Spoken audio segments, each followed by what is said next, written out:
In this video today, we will see how to manage permission for application on your Android device. But before that, press the subscribe button and hit the bell icon to get the notification for our latest tips and tricks for free.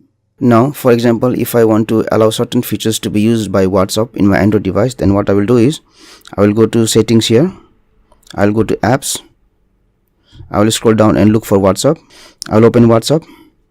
Now from here what I can do is I can allow WhatsApp to send me notification, or I can disable notification. Also what I can do is I can go to permissions here and I can allow WhatsApp to use my camera, or I can disable camera for WhatsApp. Also I can disable WhatsApp to use phone, or I can enable WhatsApp to use phone, and other features also I can either enable or disable. So this is how we can manage permission for apps to use certain features in Android device.